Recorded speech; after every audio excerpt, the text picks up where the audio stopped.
Alright guys, good morning. Jake here, Dude Ranch DIY. I hope everybody had a great Thanksgiving holiday. Everybody stayed safe and enjoyed, ate a lot of turkey and everything. I know I did. It was just me and my parents and my sister, so kept it real small. But anyway, today we are out in the Woodyard and I got a new toy, or a new to me toy at least. My buddy was home. He actually moved to Costa Rica quite a few years ago. He used to do tree work locally in the area, and he was looking to get rid of some saws because he's not coming back in the foreseeable future. So he actually sold me a Husqvarna 455 Rancher and a Stihl, I believe it's a 192T topping saw. Hey Sam! Sam's waving to me from the driveway. Making a video! Sam says hi, guys. Okay, I did. So I bought those two saws off of him for a great price. Thanks, Jake, if you're watching. So the Husqvarna 455 Rancher is essentially the direct competition for the Stihl MS-290 Farm Boss. They're both like the ranch, you know, kind of like farm saws in that category. Not commercial grade, but they're still good saws. You know, I love running the Farm Boss for just cutting up firewood, and that's exactly what we're gonna do today. We're gonna do a little comparison. I've never owned a Husqvarna saw. I've used them. I use them at work. Buddy's got them. They're great saws. Nothing against them. I've always just been a Stihl guy. That's how my father raised me, and I'm excited to have it. So I'm gonna do a little head-to-head comparison. See, you know, what I like about both. Obviously, I just put the bigger dogs on the Farm Boss, so it's at a slight advantage there as far as the bucking department, but they're roughly the same, you know, CC displacement. And we're gonna put them through this load of ash wood here. It's maybe like a half load, not quite as big as what I had last time, and see how they do. So stick with us and we'll get right to it. Thanks for watching.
Okay, we just cut up some of this smaller diameter ash here with the 455 Rancher.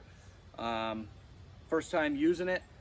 I'm comparing it here to the Stihl MS-290 Farm Boss.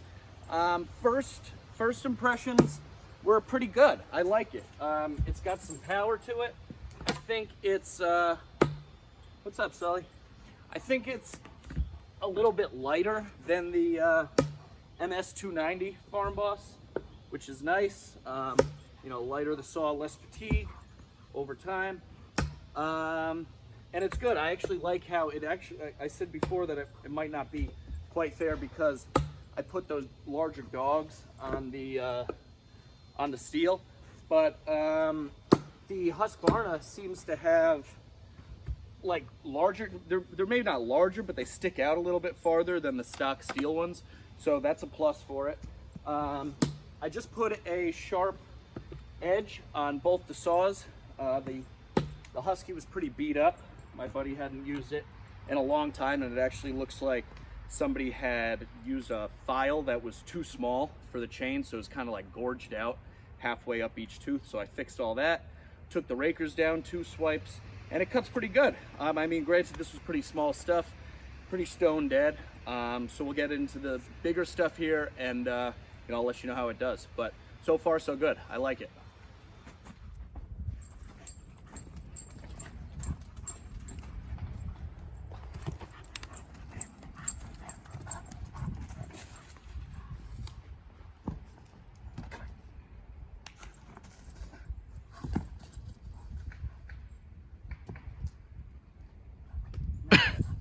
Oh!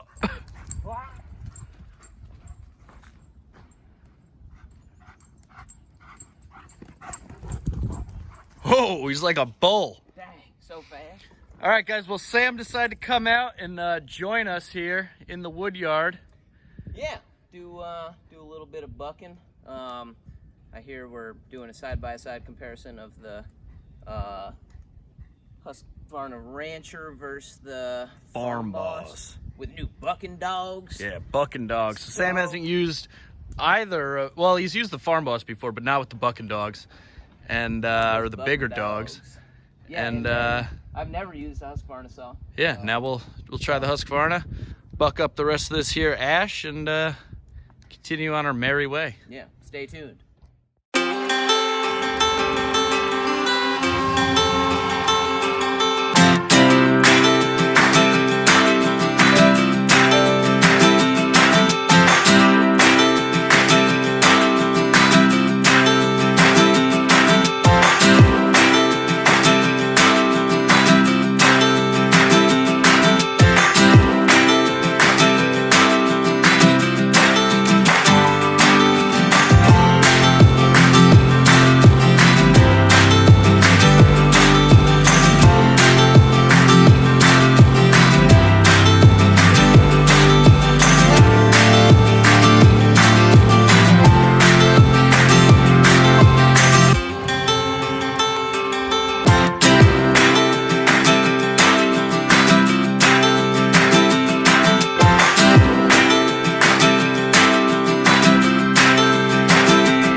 Idea to have a beer in my hand. No, we're done. Chainsaws and beer. We're done cutting. We're done. We're done cutting. We're done. We're done cutting. We're done cutting. Cheers. Cheers. Happy Black Friday. Happy Black Friday to all you out there. Happy Black Friday. Anybody who knows the origination of why it's called Black Friday, definitely comment below. We were just contemplating that this morning. We did a little Google, but Google. It didn't turn out much, but didn't make much sense. You guys let us know. All right. So, look.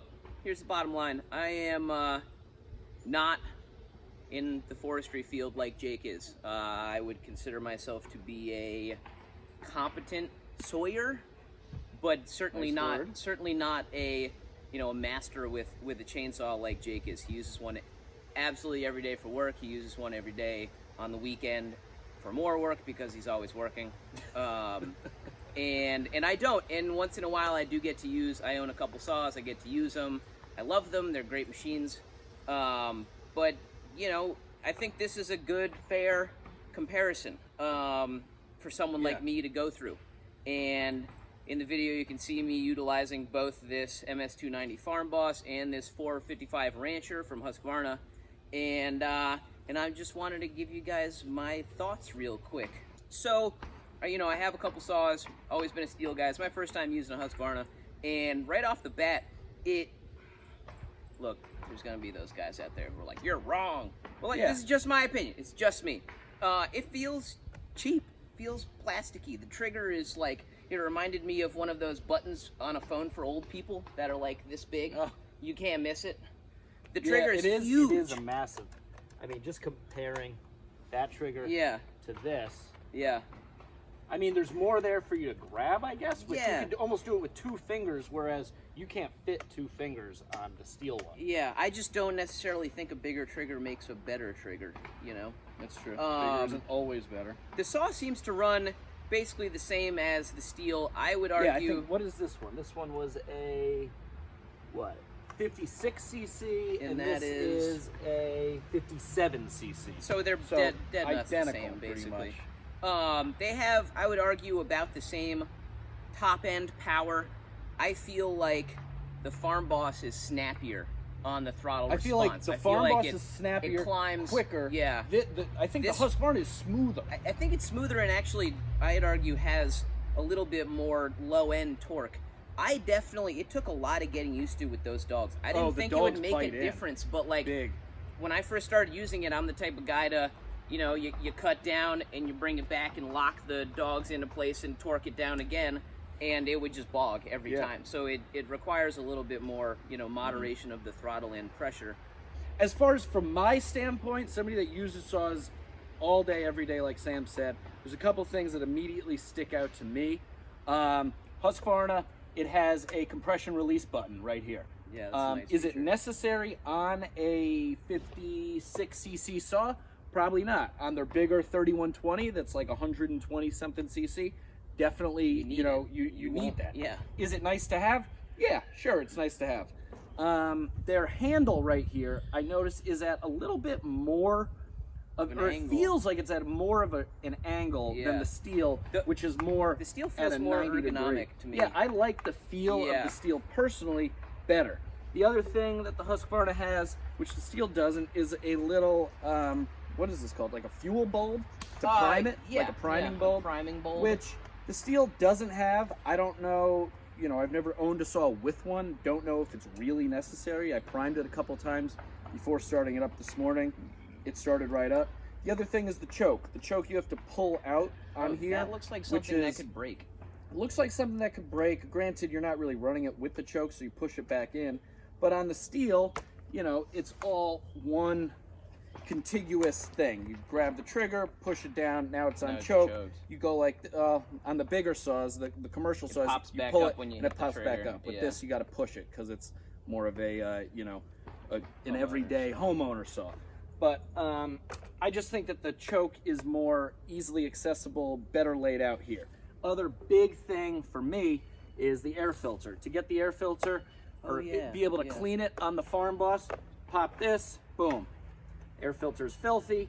You know, you do need to take a screw to it, a scrunch, to undo the air filter if you really wanted to like clean it. But just to be able to blow it off out in the field or scrape it off like I'm doing right here, it's just this one little clip. Goes right back on, boom, you're good to go. With the Husqvarna, you have to take out 1, 2, 3 screws, Phillips head or slot screws. You can use a slotted screwdriver on that. You Yeah. couldn't use a scrunch. It's you could. I use a wonder scrunch, if I don't know. Husqvarna comes with its own version of a scrunch. Of a tool or something, yeah. But like But that's either way, it's a pain in the butt to Yeah. have to undo 3 screws just to get to your air filter out in the field. You know, if you're in the shop, you're sharpening your saws, going through cleaning them, that's a different story. and we're totally nitpicking, but like Right. those are the little things that like. But you for know, anybody out there looking to compare these two saws, because they still sell them, I mean, these are older versions of what they currently sell. So by no means is this a brand new saw. So don't go out to Lowe's or Home Depot or whatever, your local power supply place, and expect to see this exact saw. Things might have changed. But these are just things for me that I see, you know, that stick out. subtle differences. Yeah. There was something else that I saw. Oh, on the steel, you can do all your carb and adjustments and Tuning. stuff, the high and low, right here on the side. On the Husqvarna, I'm assuming that you would have to take off this cover to gain access to it. I'm not quite sure, but I don't see. Do you see anything? No, and it certainly For isn't high-low? well labeled. If it No. So these are just a couple, you know, little things that I'm seeing using this saw for the first time. They're both great saws.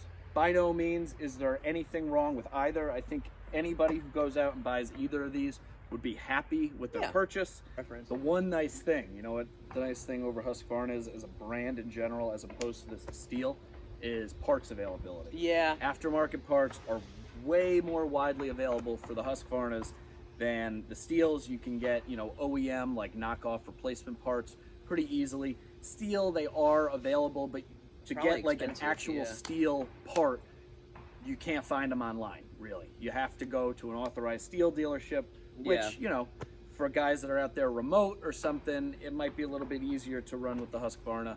parts. I believe that's the case. That's at least what I've heard. That's what I've found I've also. never had a Husqvarna, so don't quote me on that, guys. Let me know in the comments below if you know what the difference is between parts availability, Husqvarna versus Stihl. But I think Husqvarna is a little bit more widely available.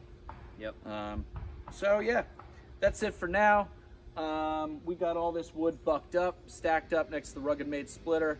We got a tree that fell down in a storm. What was it, last week? Beginning of last week? Yeah, 2 beginning weeks of ago? last week. So I'm gonna throw the grapple on the tractor. I'm going to show you guys, remember in the last video, I left the grapple open to see if it would make a difference hooking things up. I got a lot of feedback in the comments of ways to make it easier to hook up the grapple. So we're gonna try that out. I'll show you that, and then we'll get a little footage of us cleaning up this tree that fell across one of the trails in the back of the house. So stick with us and we'll get right to it. All right, guys, so here we are at the tractor, just hooked up the everything attachments 55-inch Wicked grapple to the quick attach skid steer, thing.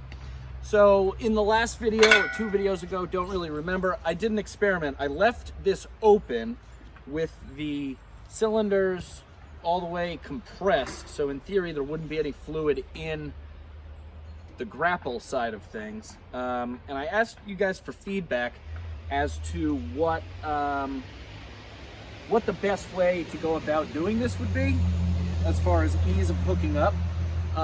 Some of you guys said before I detach it, I should shut the tractor off, turn the key to the on position, and toggle the switch on the lever back and forth to kind of release the pressure in the system. Another gentleman said that I should, instead of leaving it all the way open or all the way closed, leave it in the middle because that would even out things in the system hydraulics wise. So I'm gonna try and hook it up here just the way that it is. I had the tractor on, haven't pushed any of the buttons when I had the pallet forks on. So I'm gonna see. Now, by just feeling this, these connections are kind of soft, and on the tractor side, they're kind of soft as well. So I'm hoping that they just go right on, but I'm not quite sure. So we will find out here. Let's see.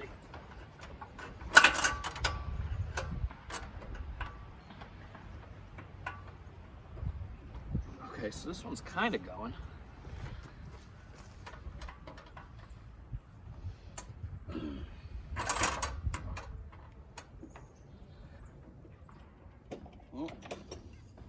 It's got the old wrench. Follow this down. Wait, what's the point of the wrench? Because Tell me you have to take it off. well, you can bleed it. Oh my god. It's a pain in the ass. Why? That's how you kind of, if you can't get it. I was almost about to accuse you of not doing your research, but you're up in your room No, at all hours of the night just watching videos on how to do this YouTube. stuff. This is not just like you see on YouTube. Yeah, this is pain in the butt.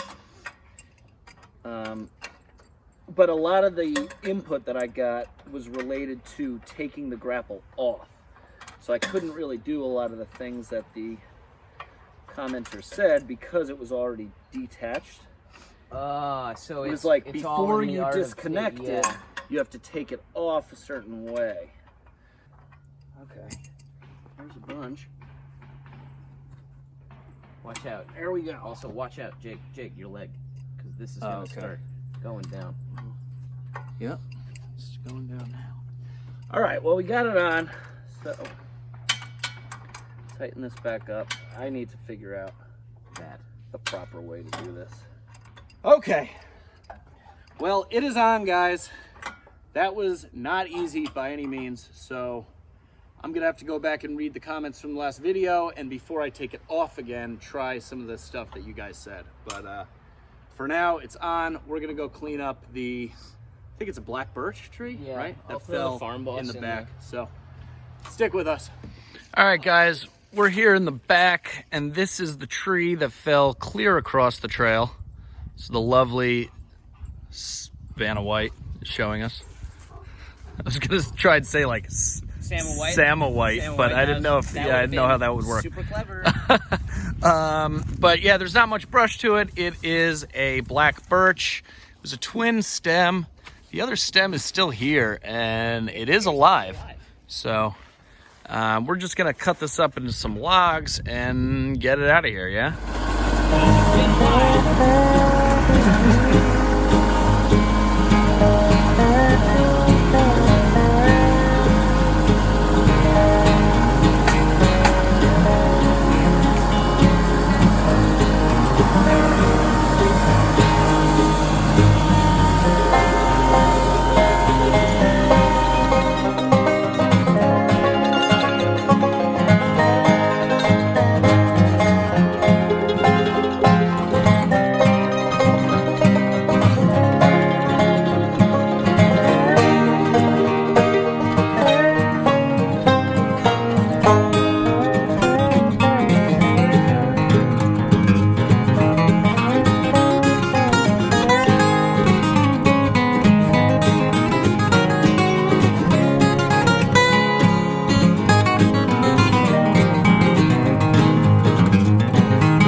Post-Thanksgiving, had a wonderful day yesterday.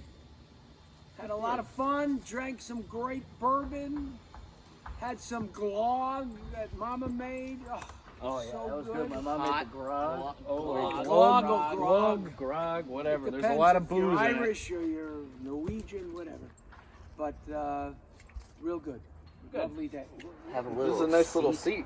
Sure enough. All right, guys, that's it for this one. Hope you enjoyed. If you have any questions regarding the Husqvarna 455 Rancher versus the Stihl MS-290 Farm Boss, put them in the comments section below.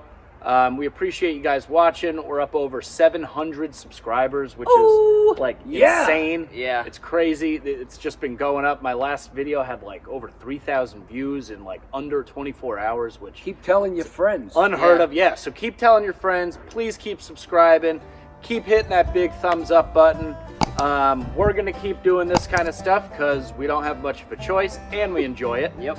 And we'll see you here next time at Dude Ranch DIY. Dude Ranch! See you later. Thanks for watching.